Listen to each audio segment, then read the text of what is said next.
اللہ رب العالمین والصلاة والسلام علی قائد الغر المحجلین نبینا محمد وعلی آلہ وصحبہ اجمعین وبعد۔ محترم بھائیوں اور دینی بہنوں، السلام علیکم ورحمۃ اللہ وبرکاتہ۔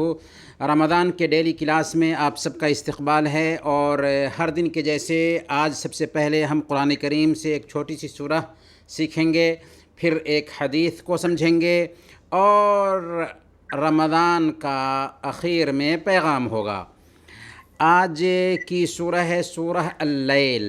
اللہ تعالیٰ فرماتا ہے بسم اللہ الرحمن الرحیم، واللیل اذا یغشا، قسم ہے رات کی جب چھا جائے، والنہار اذا تجلی، اور قسم ہے دن کی جب روشن ہو جائے، وما خلق الذکر والانثی، اور قسم ہے اس ذات کی جس نے نر اور مادہ کو پیدا کیا، ان سعیکم لشتی، یقیناً تمہاری کوشش بالکل مختلف قسم کی ہوتی ہے۔ فاما من اعطی واتقی، جس نے دیا اللہ کے راستے میں اور ڈرا اپنے رب سے، وصدق بالحسنی، اور نیک بات کی تصدیق کرتا رہا، فَسَنُيَسِّرُهُ لِلْيُسْرَى، تو ہم اس کو آسان راستے کی سہولت دیں گے۔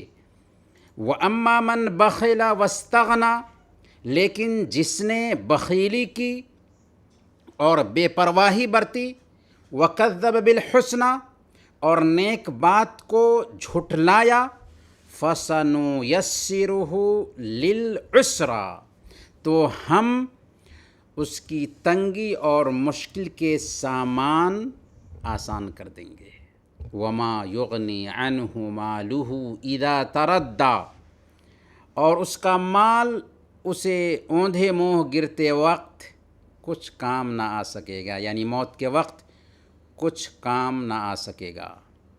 إِنَّ عَلَيْنَا لَلْهُدَى، بے شک راستہ دکھا دینا، ہدایت دینا ہمارے ذمہ ہے۔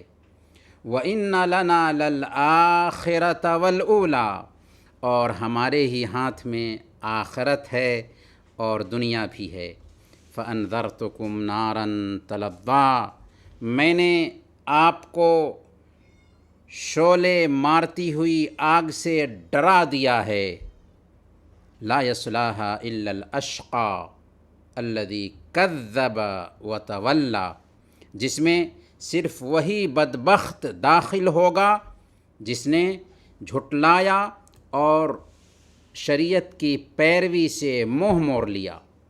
وَسَيُجَنَّبُهَا الْأَتْقَى الَّذِي يُؤْتِي مَالَهُ يَتَزَكَّىٰ، اور اس سے یعنی جہنم سے ایسا شخص دور رکھا جائے گا جو بڑا تقوی شعار اور پرہیزگار ہوگا، جو پاکی حاصل کرنے کے لیے اپنا مال خرچ کرتا ہے، اپنا مال دیتا ہے۔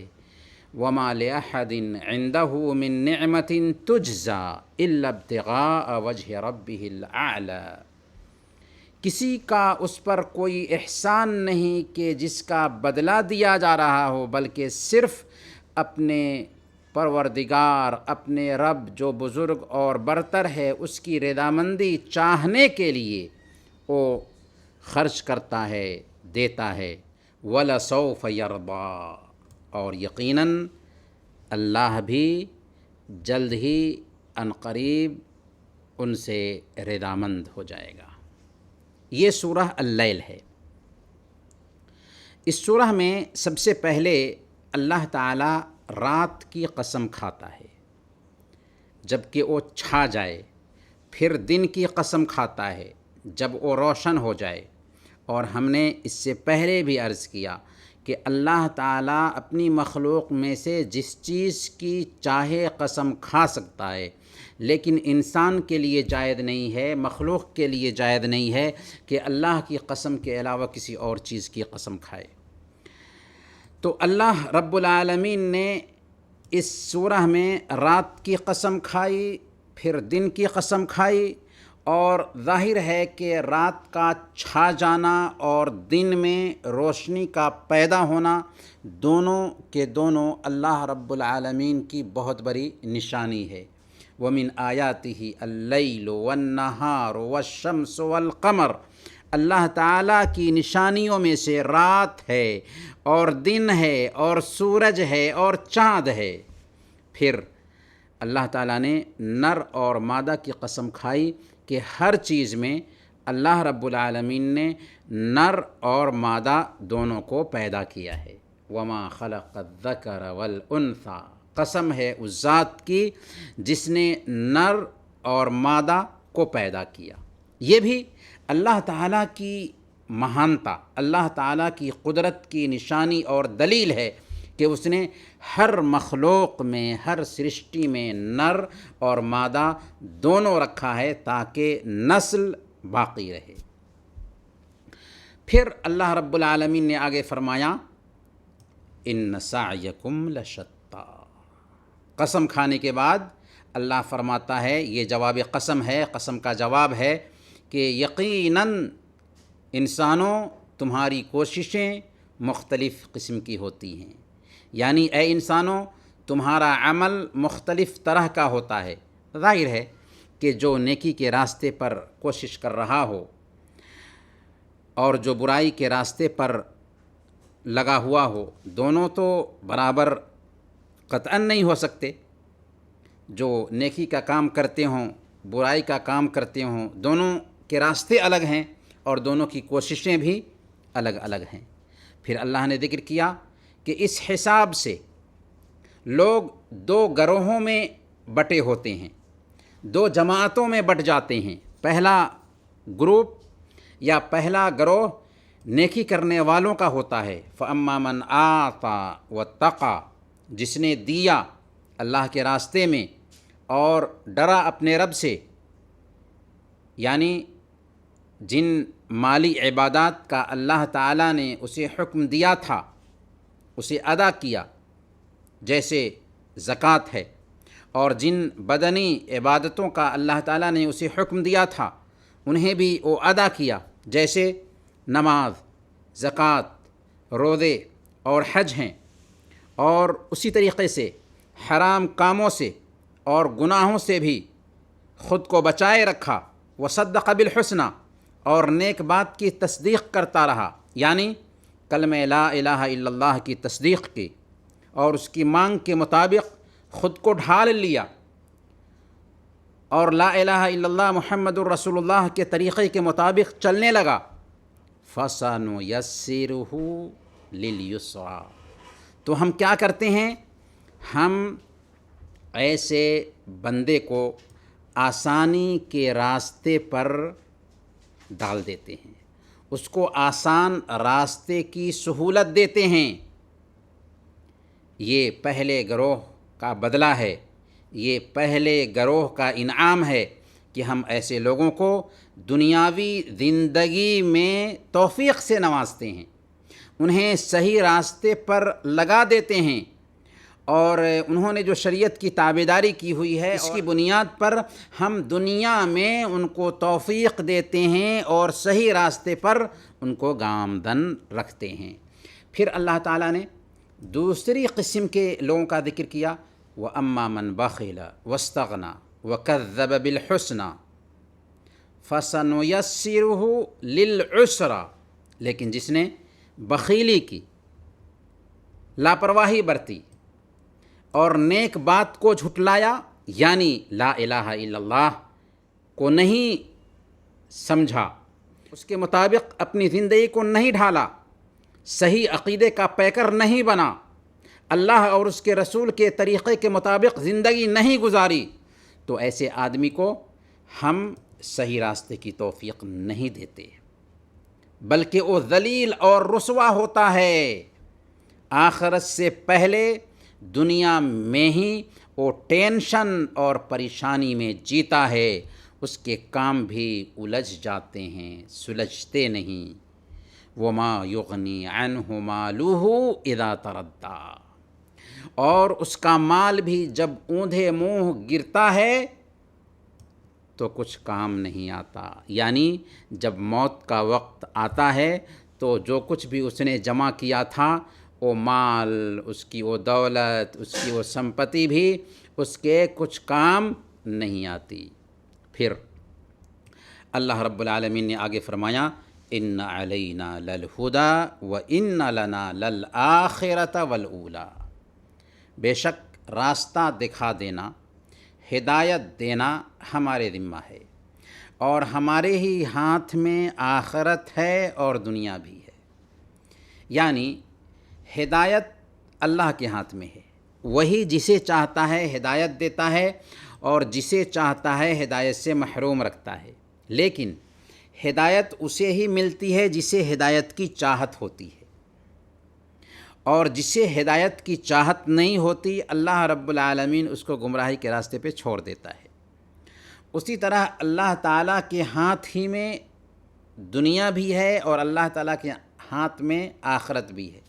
اللہ تعالیٰ دنیا کا بھی مالک ہے اور اللہ تعالیٰ آخرت کا بھی مالک ہے۔ دنیا کو اللہ تعالیٰ نے اقدام حال بنایا ہے، امتحان کی جگہ بنایا ہے، اور آخرت کو بدلے کی جگہ بنایا ہے۔ پھر اللہ تعالیٰ نے کفار و مشرکین کو خطاب کرتے ہوئے فرمایا فَأَنذَرْتُكُمْ نَارًا تَلَظَّىٰ، میں نے تمہیں شعلے مارتی ہوئی آگ سے ڈرا دیا ہے، شعلے مارتی ہوئی آگ سے ڈرا دیا ہے، یعنی جہنم کی جو آگ ہے وہ شعلہ مارتی ہوئی ہے، دنیا کی آگ کے مقابلہ میں 70 گنا زیادہ ہے۔ اب آپ تصور کر سکتے ہیں کہ اس آگ کی کیا کیفیت ہوگی، جسے تیار کیا گیا ہے کافروں کے لیے، نافرمانوں کے لیے، ظالموں کے لیے۔ لا یصلاھا الا الاشقی الذی کذب وتولی، کون داخل ہوگا اس جہنم میں؟ جس میں وہی بدبخت داخل ہوگا جس نے جھٹلایا اور شریعت کی پیروی سے منہ موڑا، یعنی جس نے اپنی زندگی اللہ کی بغاوت میں، اس کی شریعت سے منہ موڑنے میں گزار دی۔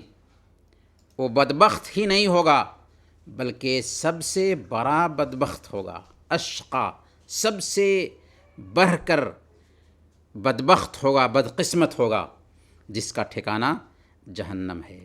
لیکن اللہ کے جو نیک بندے ہیں، جو شریعت کے مطابق عمل کرتے ہیں، ایسے لوگ جہنم سے بچا لیے جائیں گے۔ وَسَيُجَنَّبُهَا الْأَتْقَى الَّذِي يُؤْتِي مَالَهُ يَتَزَكَّى، اور اس جہنم سے وہ آدمی دور رکھا جائے گا جو پرہیزگاری اختیار کیا ہوگا، جو تقوی اختیار کیا ہوگا، جو پاکی حاصل کرنے کے لیے اپنا مال دیتا ہے، یعنی جس نے تقوی کی روش اختیار کی، ایمان اور عمل صالح پر گامزن رہا، اور اپنے نفس کا تزکیہ کرنے کے لیے، اپنے نفس کو پاک صاف کرنے کے لیے مال خرچ کرتا رہا، دکھلاوے اور ریاکاری کے لیے نہیں، تو ایسا انسان جہنم سے بچا لیا جائے گا۔ وَمَا لِأَحَدٍ عِندَهُ مِن نِعْمَةٍ تُجْزَىٰ إِلَّا ابْتِغَاءَ وَجْهِ رَبِّهِ الْأَعْلَىٰ، کسی کا اس پر کوئی احسان نہیں کہ جس کا بدلہ دیا جا رہا ہو، بلکہ صرف وہ کس لیے خرچ کرتا ہے؟ اللہ رب العالمین کی رضا چاہنے کے لیے، اللہ رب العالمین سے اس کا بدلہ چاہنے کے لیے۔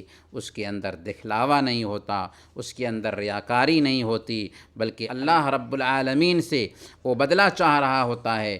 وہ بدلہ کے طور پر خرچ نہیں کرتا کہ کسی کا احسان چکا رہا ہو، بلکہ وہ اللہ کے راستے میں اس کی رضا جوئی اور خوشنودی حاصل کرنے کے لیے خرچ کرتا ہے۔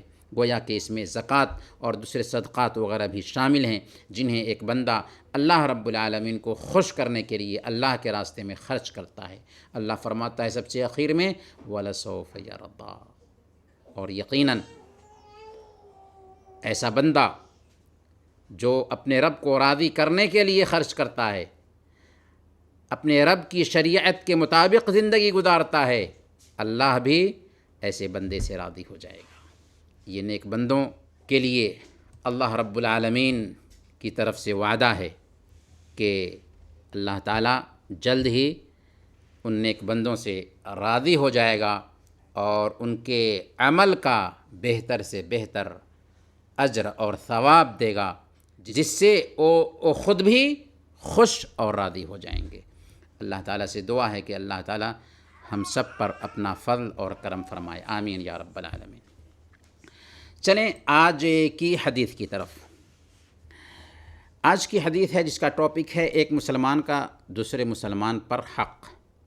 صحیح مسلم کی روایت ہے، حضرت ابو ہریرہ رضی اللہ تعالی عنہ بیان کرتے ہیں کہ اللہ کے رسول صلی اللہ علیہ وسلم نے ارشاد فرمایا، حق المسلم علی المسلم ست۔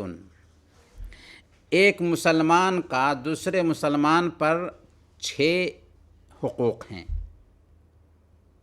وہ کون کون سے 6 حقوق ہیں؟ اللہ کے نبی صلی اللہ علیہ وسلم فرماتے ہیں، اذا لقیتہ فسلم علیہ۔ سب سے پہلے نمبر پر جب تم اس سے ملو تو اس کو سلام کرو۔ وَإِذَا دَعَاكَ فَأَجِبْهُ، اور جب تجھے دعوت دے تو اس کی دعوت قبول کرے۔ وَإِذَا اسْتَنْصَحَكَ فَانْصَحْهُ، اور جب تم سے مشورہ طلب کرے، مشورہ مانگے تو اسے مشورہ دے۔ وَإِذَا عَطَسَ فَحَمِدَ اللَّهَ فَشَمِّتْهُ، اور جب وہ چھینکے اور الحمدللہ کہے تو اس کا جواب دے، یعنی یرحمک اللہ کہے۔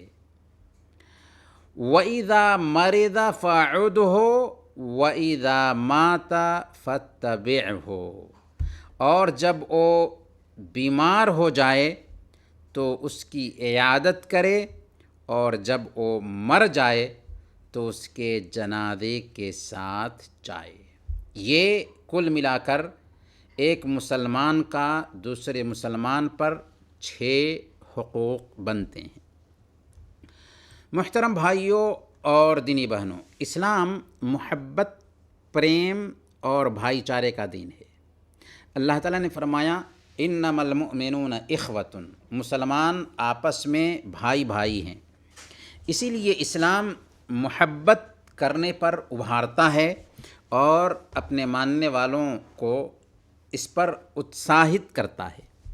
اور جب ایک آدمی ایک سماج میں رہتا ہو تو سماج میں دوسرے لوگوں سے بھی اس کے حقوق وابستہ ہوتے ہیں، تاکہ لوگوں کے بیچ ان حقوق کی ادائیگی کرنے کی وجہ سے محبت اور پریم کا ماحول بنے۔ اس حدیث میں اللہ کے نبی صلی اللہ علیہ وسلم نے ایک مسلمان پر دوسرے مسلمان کے جو حقوق ہو سکتے ہیں ان میں سے 6 حقوق بیان کیے ہیں۔ 6 حقوق کون کون سے ہیں؟ سلام کو عام کرنا، دعوت قبول کرنا، مشورہ دیتے وقت اچھا مشورہ دینا، چھینکنے والے کے جواب میں یرحمک اللہ کہنا، مریض کی عیادت کرنا اور جنازہ کے ساتھ چل کر جانا۔ آئیے ان 6 حقوق کو ذرا تفصیل سے جانتے ہیں۔ سب سے پہلے ایک مسلمان پر دوسرے مسلمان کا پہلا حق یہ ہے کہ جب وہ اس سے ملاقات کرے تو اسے سلام کرے۔ گویا کہ ایک مسلمان کا یہ حق ہے کہ جب وہ کسی دوسرے مسلمان سے ملے تو بات کرنے سے پہلے سلام کرے۔ اس کا مطلب یہ نہیں ہے کہ صرف ملاقات کے وقت ہی سلام کرے، اگر جدا ہو رہا ہو تو اس وقت سلام نہیں کرے گا، نہیں، بلکہ ملاقات کے وقت بھی سلام کرنا چاہیے، اور جب وہاں سے جدا ہو رہے ہوں تب بھی سلام کرنا چاہیے۔ چنانچہ سنن ابی داؤد کی روایت ہے، اللہ کے نبی صلی اللہ علیہ وسلم نے ارشاد فرمایا کہ جب تم میں سے کوئی آدمی مجلس میں پہنچے تو سلام کہے، اگر اس کا ارادہ بیٹھنے کا ہے تو بیٹھ جائے، ثم اذا قام فلیسلم، پھر جب اٹھے، یعنی بیٹھ گیا اور بیٹھ کر کے جب اٹھے تو چاہیے کہ وہ سلام کہے جاتے وقت۔ فلیست الاولی باحق من الآخرہ، کیونکہ پہلے سلام کا حق دوسرے سلام سے زیادہ نہیں ہے۔ جیسے پہلا سلام حق رکھتا ہے ویسے ہی دوسرا سلام بھی حق رکھتا ہے کہ جب آپ وہاں سے اٹھ کر جا رہے ہیں تو سلام کر کے جائیں۔ سلام کی اسلام میں بہت اہمیت ہے۔ سنن ابی داؤد کی روایت ہے، اللہ کے نبی صلی اللہ علیہ وسلم کے پاس ایک آدمی آیا اور اس نے کہا کہ السلام علیکم، آپ نے فرمایا 10 اور وہ بیٹھ گیا۔ پھر دوسرا آدمی آیا اور اس نے کہا السلام علیکم ورحمۃ اللہ، آپ نے جواب دیا اور وہ بیٹھ گیا اور آپ نے فرمایا کہ 20۔ پھر ایک آدمی آیا اور اس نے کہا السلام علیکم ورحمۃ اللہ وبرکاتہ، آپ نے فرمایا کہ 30۔ گویا کہ اگر کوئی آدمی السلام علیکم کہتا ہے تو اسے 10 نیکی ملتی ہے، السلام علیکم ورحمۃ اللہ کہتا ہے تو اسے 20 نیکی ملتی ہے، اور السلام علیکم ورحمۃ اللہ وبرکاتہ کہتا ہے تو اسے 30 نیکیاں ملتی ہیں۔ لیکن السلام علیکم ورحمۃ اللہ وبرکاتہ اتنا ہی کہہ سکتے ہیں، السلام علیکم ورحمۃ اللہ وبرکاتہ۔ کچھ لوگ وہ مغفرتہ و رضوانہ کا اضافہ کرتے ہیں، حالانکہ یہ ثابت نہیں ہے، یہ الفاظ ثابت نہیں ہے اللہ کے نبی صلی اللہ علیہ وسلم سے۔ ثابت کیا ہے؟ السلام علیکم ورحمۃ اللہ وبرکاتہ بس۔ جب کوئی آدمی سلام کہے تو اس کا بہتر سے بہتر طریقے سے جواب دینا چاہیے، یعنی اگر کوئی آدمی کہتا ہے السلام علیکم تو آپ کہیے وعلیکم السلام ورحمۃ اللہ، کم سے کم وعلیکم السلام ورحمۃ اللہ وبرکاتہ، بہتر سے بہتر طریقے سے جواب دینا چاہیے۔ پیشاب پیخانہ کی حالت میں ایک آدمی ہے تو اس وقت سلام کرنا جائز نہیں ہوگا۔ کچھ لوگ سمجھتے ہیں کہ ایک آدمی اگر قرآن پڑھ رہا ہے تو سلام نہیں کر سکتے، یا کھانا کھا رہا ہے تو سلام نہیں کر سکتے، یا وضو کر رہا ہے تو سلام نہیں کر سکتے۔ ایسی کوئی بات نہیں ہے، اس کی کوئی دلیل نہیں ملتی ہے۔ یہاں تک کہ اللہ کے نبی صلی اللہ علیہ وسلم نے نماز کی حالت میں سلام کا جواب دیا ہے۔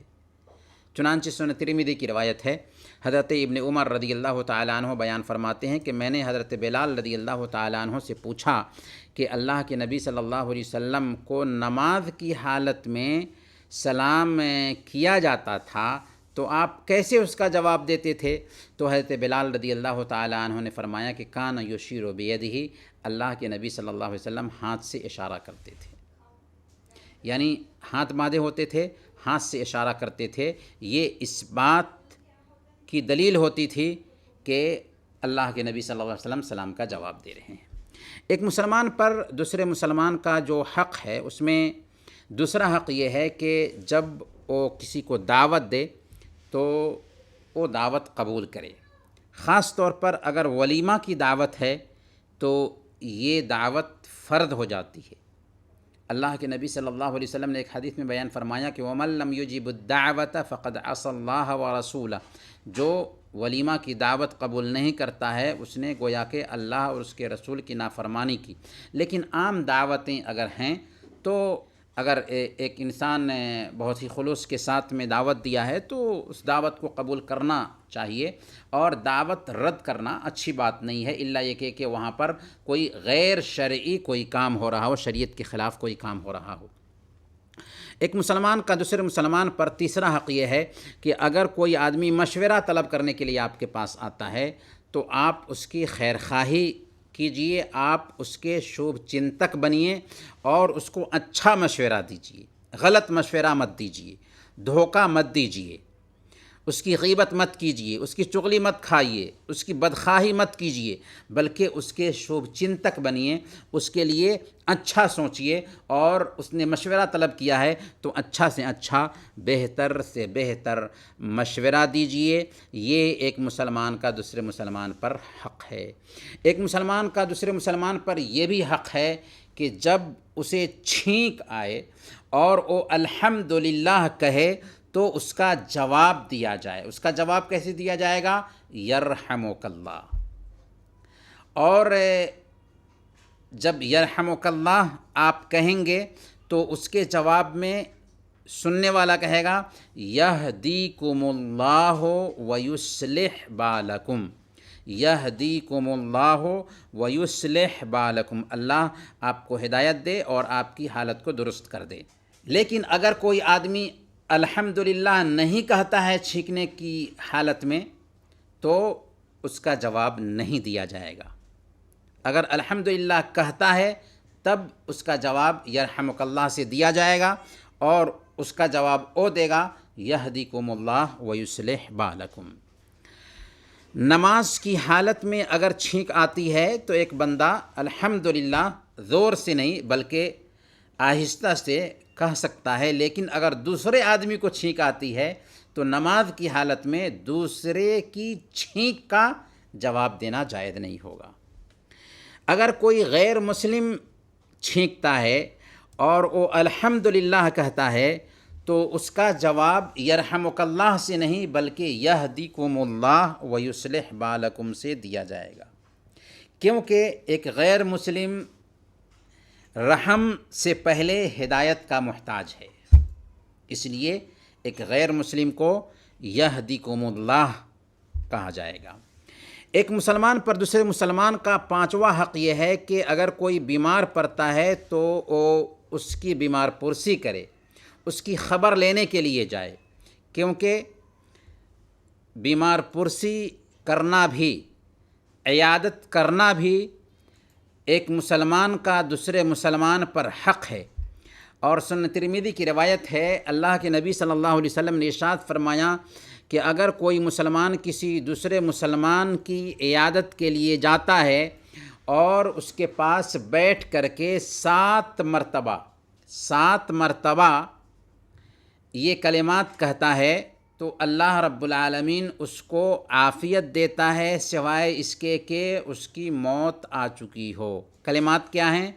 اسأل اللہ العظیم رب العرش العظیم ان یشفیک، اسأل اللہ العظیم رب العرش العظیم ان یشفیک، اسأل اللہ العظیم رب العرش العظیم ان یشفیک۔ کتنی مرتبہ؟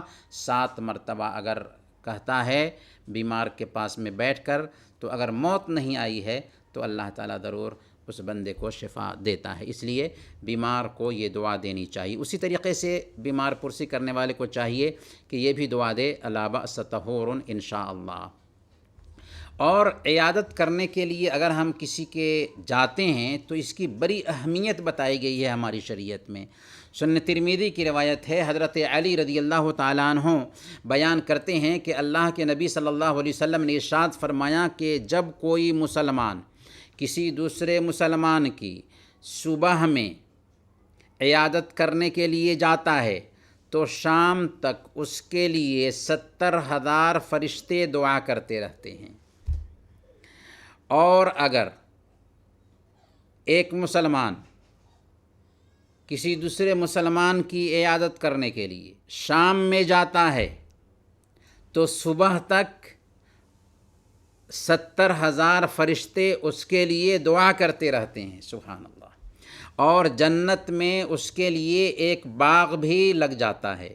اس لیے اگر کسی کی طبیعت خراب ہوتی ہے تو ہمیں اس کی عیادت کرنے کے لیے جانا چاہیے، کیونکہ اس کا بہت زیادہ اجر اور ثواب بتایا گیا ہے۔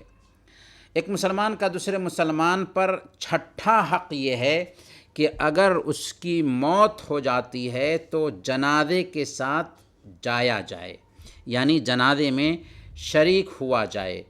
صحیح بخاری اور صحیح مسلم کی روایت ہے، اللہ کے نبی صلی اللہ علیہ وسلم نے ارشاد فرمایا، من شہد الجنازۃ حتی یصلی فلہ قیرات، جو آدمی جنازہ میں شریک ہوا یہاں تک کہ جنازہ کی نماز پڑھ لی تو اسے 1 قیرات ثواب ملتا ہے۔ ومن شہد حتی تدفن فلہ قیراتان، اور جو آدمی جنازہ میں شریک ہوا اور دفن تک شریک رہا، جنازہ کی نماز بھی پڑھی اور دفن میں بھی شریک رہا، تدفین بھی کی، تو اسے 2 قیرات ثواب ملتا ہے۔ پوچھا گیا کہ ومل قیراتان، 2 قیرات کتنا ثواب ہوا؟ تو آپ صلی اللہ علیہ وسلم نے فرمایا، مثل الجبلین العظیمین، 2 بڑے پہاڑ کے جیسے۔ سبحان اللہ، کیا اجر اور ثواب ہے ایسے لوگوں کے لیے جو جنازہ میں شریک ہوتے ہیں اور دفن میں بھی شریک ہوتے ہیں۔ محترم بھائیوں اور بہنوں، اب ہم آتے ہیں آج کے پیغام کی طرف۔ آج کا پیغام ہے جہنم کا عذاب۔ جہنم جس کا نام سنتے ہی دل کانپ اٹھتا ہے، آنکھیں بہنے لگتی ہیں اور جسم و جان میں بے چینی پیدا ہو جاتی ہے، اور کیوں نہ ہو کہ یہ ظالموں کا ٹھکانہ ہے، کفار و مشرکین کا گھر ہے، مجرموں کا سینٹر ہے، اپمان کی جگہ ہے، جہاں دہکتی ہوئی، بھڑکتی ہوئی اور شعلہ اگلتی ہوئی آگ ہے، جہاں اوڑھنا بچھونا، آگے پیچھے، دائیں بائیں، اوپر نیچے، آگ ہی آگ ہوگی۔ اس آگ کے ایندھن لکڑی اور کوئلے نہیں بلکہ انسان ہوں گے، کفار و مشرکین اور پتھر ہوں گے۔ اس کے نگراں 19 فرشتے ہیں۔ ان فرشتوں کی طاقت ایسی کہ ان میں سے ایک فرشتہ کا مقابلہ پوری انسانیت بھی نہیں کر سکتی۔ اس کی گہرائی ایسی کہ شروع سے اخیر تک کے جہنمی ان کے لیے کافی ہو جائے اور جگہ بھی بچ جائے۔ یہ وہ جگہ ہے کہ جس کی ڈبکی دنیا کی ساری نعمتوں کو بھلا دے گی۔ 50,000 سال تک میدان محشر کی پریشانی اور تکلیف کو جھیلنے کے بعد کفار و مشرکین اپنے سامنے جہنم کو آتا ہوا دیکھیں گے، اور جب کفار و مشرکین کو جہنم پر پیش کیا جائے گا تو جہنم انہیں دیکھتے ہی بھیانک آواز نکالے گی، جس کو سن کر ان کے دل دہل جائیں گے۔ قرآن نے کہا، سورہ الفرقان آیت نمبر 2، اذا رأتهم من مکان بعید سمعوا لها تغیدا وزفیرا۔ وہ جب دور سے ان کو دیکھے گی تو یہ اس کے غصے اور جوش کی آوازیں سنیں گے۔ چنانچہ ان کے لیے جہنم کے دروازے کھول دیے جائیں گے۔ اس وقت ان سے جہنم کا داروغہ کہے گا، سورہ زمر آیت نمبر 71، الم یأتکم رسل منکم یتلون علیکم آیات ربکم وینذرونکم لقاء یومکم ھذا۔ کیا تمہارے پاس تمہارے اپنے ہی لوگوں میں سے رسول نہیں آئے تھے جنہوں نے تم کو تمہارے رب کی آیتیں سنائی ہوں اور تمہارے اس دن آنے کے بارے میں ڈرایا ہو، بتایا ہو کہ ایک دن تمہیں یہاں پر آنا ہے؟ وہ جواب دیں گے، جی ہاں آئے تھے۔ اقرار کریں گے، لیکن اس اقرار کا کچھ فائدہ نہیں ہوگا۔ پھر جہنم کے فرشتوں کو حکم ہوگا، سورہ الحاقہ آیت نمبر 30 سے 32 تک، خذوہ فغلوہ ثم الجحیم صلوہ ثم فی سلسلۃ ذرعہا 70 ذراعا فاسلکوہ۔ پکڑو اسے اور اس کی گردن میں طوق ڈال دو، پھر اسے جہنم میں چھونک دو، پھر اس کو 70 ہاتھ لمبی زنجیر میں جکڑ دو۔ اس دن مجرمین اپنی دنیاوی حرکتوں کو یاد کر کے روئیں گے، چلائیں گے کہ کاش ہم نے کفر و شرک کا راستہ نہ اپنایا ہوتا، کاش ہم نے شریعت کی تابعداری کی ہوتی، کاش کہ ہم نے اپنے بڑوں کی باتیں نہ مانی ہوتی۔ اللہ تعالیٰ نے اس کیفیت کو بھی قرآن کریم میں بیان کر دیا ہے۔ پڑھیے سورہ الاحزاب آیت نمبر 66 سے 68 تک۔ اللہ فرماتا ہے، یوم تقلب وجوہہم فی النار یقولون یا لیتنا اطعنا اللہ واطعنا الرسول۔ جس دن ان کے چہرے آگ پر الٹ پلٹ کیے جائیں گے، اس وقت وہ کہیں گے کہ کاش ہم نے اللہ اور رسول کی مانی ہوتی۔ اس دن پچھتائیں گے کہ کاش ہم نے اللہ اور اس کے رسول کا انوسرن کیا ہوتا، اور اعتراف بھی کریں گے کہ ہمیں ہمارے بڑوں نے، ہمارے سرداروں نے ہی گمراہ کیا۔ ربنا انا اطعنا سادتنا وکبراءنا فاضلونا السبیلا، اے ہمارے رب، ہم نے اپنے سرداروں اور بڑوں کا انوسرن کیا، ان کی مانی، اور انہوں نے ہمیں صحیح راستہ سے ہٹا دیا، پھر ان کے لیے ڈبل عذاب کی مانگ بھی کر دیں گے۔ ربنا آتہم ضعفین من العذاب ولعنہم لعنا کبیرا، اے رب تو انہیں دگنا عذاب دے اور ان پر بہت بڑی لعنت نازل فرما، لیکن پھر کاہے کو پچھتاوا جب چڑیا چگ گئی کھیت۔ مستدرک حاکم کی روایت ہے۔ حضرت ابو موسیٰ اشعری رضی اللہ تعالیٰ عنہ فرماتے ہیں ان اہل النار لیبکون حتی لو اجریت السفن فی دموعہم لجرت وانہم لیبکون الدم مکان الدم، دوزخ والے جہنمی اس قدر روئیں گے کہ اگر ان کے آنسوؤں میں ناؤں چلائے جائیں، کشتیاں چلائی جائیں تو کشتیاں چلنے لگیں، اور ان کے آنسو بھی خون ہوں گے، خون۔ جب بھوک اور پیاس کی سختی ستائے گی اور بھوک اور پیاس سے ان کی جان نکلنے لگے گی تو انہیں کھانا اور پانی دیا جائے گا، لیکن جانتے ہیں کھانا کیا ہوگا اور پانی کیا ہوگا؟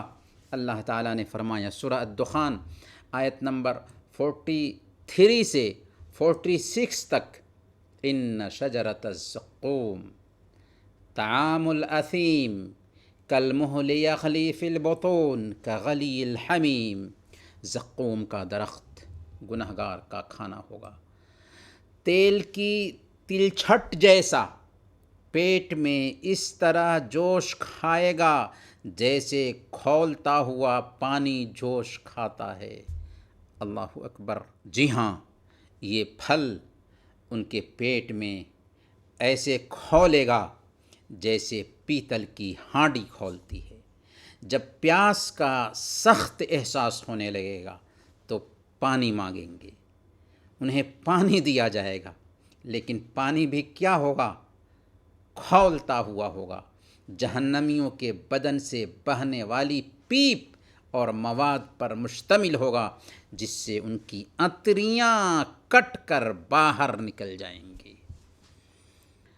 زقوم جو جہنمیوں کو کھانا کے لیے دیا جائے گا، اللہ کے نبی صلی اللہ علیہ وسلم نے فرمایا کہ اگر اس کا ایک قطرہ بھی زمین میں گر جائے تو دنیا والوں کی زندگی نشٹ ہو جائے، تباہ ہو جائے۔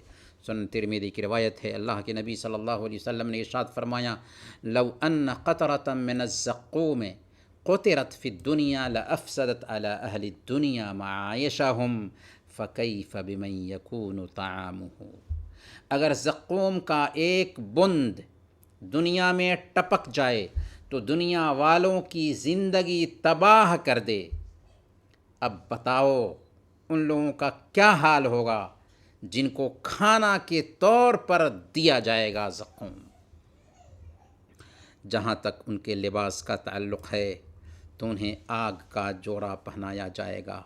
اللہ تعالیٰ نے فرمایا سورہ الحج آیت نمبر 19 اور 20 فالذین کفروا قطعت لهم ثیاب من نار یصب من فوق رؤوسهم الحمیم یسحر به ما فی بطونهم والجلود، وہ لوگ جنہوں نے کفر کیا ہے، جنہوں نے رب کی شریعت کا انکار کیا، ان کے لیے آگ کے لباس کاٹے جا چکے ہیں، ان کے سروں پر کھولتا ہوا پانی ڈالا جائے گا جس سے ان کی کھالیں ہی نہیں، پیٹ کے اندر کے حصے تک گل جائیں گے۔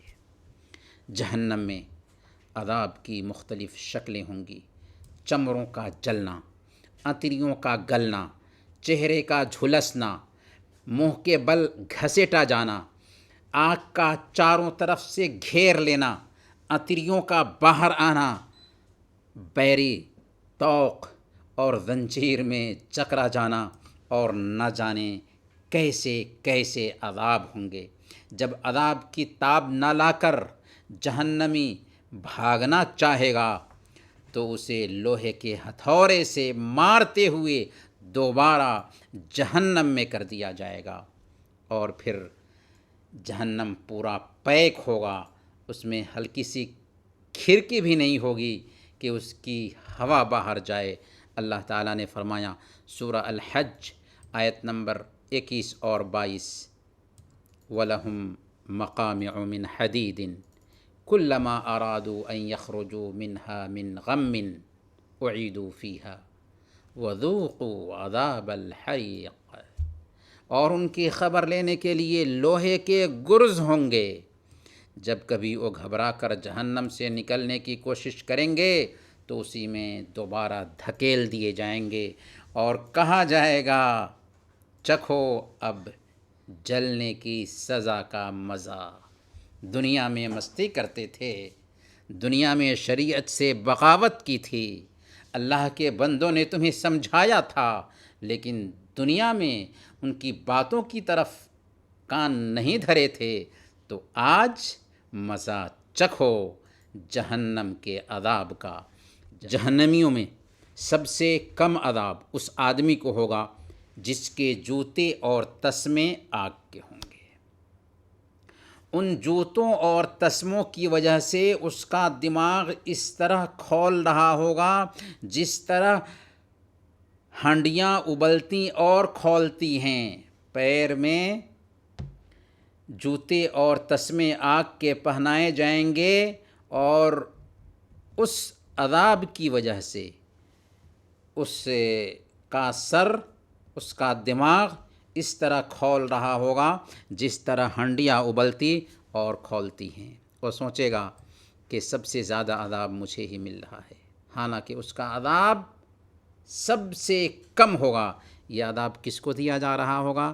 اللہ کے نبی صلی اللہ علیہ وسلم کے چچا ابو طالب کو، جیسا کہ صحیح حدیث میں ہے، صحیح مسلم کی روایت ہے، اللہ کے نبی صلی اللہ علیہ وسلم نے ارشاد فرمایا اہون اہل النار عذابا ابو طالب وهو ينتعل بنعلین یغلی منہما دماغه، جہنمیوں میں سب سے کم عذاب ابو طالب کو ہوگا کہ اسے آگ کی 2 جوتیاں پہنا دی جائیں گی جن سے ان کا دماغ جوش مار رہا ہوگا۔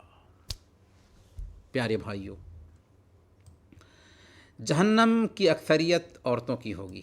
صحیح بخاری اور صحیح مسلم کی روایت ہے، اللہ کے نبی صلی اللہ علیہ وسلم نے ارشاد فرمایا وَقُمْتُ عَلَى بَابِ النَّارِ فَإِذَا عَامَّةُ مَنْ دَخَلَهَا النِّسَاء، میں جہنم کے دروازے پر کھڑا ہوا تو کیا دیکھتا ہوں کہ وہاں اکثریت عورتوں کی تھی۔ اس لیے ہماری بہنوں کو بھی جہنم سے بچنے کی تیاری کرنی چاہیے۔ پیارے بھائیوں اور دینی بہنوں، ہم نے جہنم کے بارے میں مختصر کچھ باتیں آپ کی خدمت میں پیش کی ہیں۔ اب اگلا قدم کہاں اور کس طرف اٹھنا چاہیے، فیصلہ آپ کے ہاتھوں۔ اس لیے آج ہم اپنے آپ سے عہد کریں کہ اگر ہمارے اندر کوئی غلط عادت پائی جاتی ہے تو اس سے ہم سچی توبہ کریں گے، اپنے آپ کو شریعت کا پابند بنائیں گے، زیادہ سے زیادہ نیکیوں کے کام کریں گے، ہر وقت اللہ رب العالمین کا ڈر اپنے دل میں بسائے رکھیں گے اور جہنم سے پناہ مانگتے رہیں گے، ورنہ کل قیامت کے دن کے پچھتانے، رونے اور واویلا مچانے سے کچھ فائدہ نہ ہوگا۔ آئیے ہم سب مل کر دعا کرتے ہیں کہ الہ العالمین تو ہم سب کو قبر کے عذاب سے بچا اور جہنم کے عذاب سے بچا لے۔ اللہم اجرنا من النار، اللہم اجرنا من النار، اللہم اجرنا من النار۔ چلیں انہی چند کلمات کے ساتھ آج کے درس کو ہم ختم کرتے ہیں، کل انشاءاللہ پھر ملیں گے، تب تک کے لیے اجازت دیجیے۔ وصلی اللہم علی نبینا محمد وعلی آلہ وصحبہ اجمعین۔ سبحانک اللہم وبحمدک اشہد ان لا الہ الا انت استغفرک واتوب الیک۔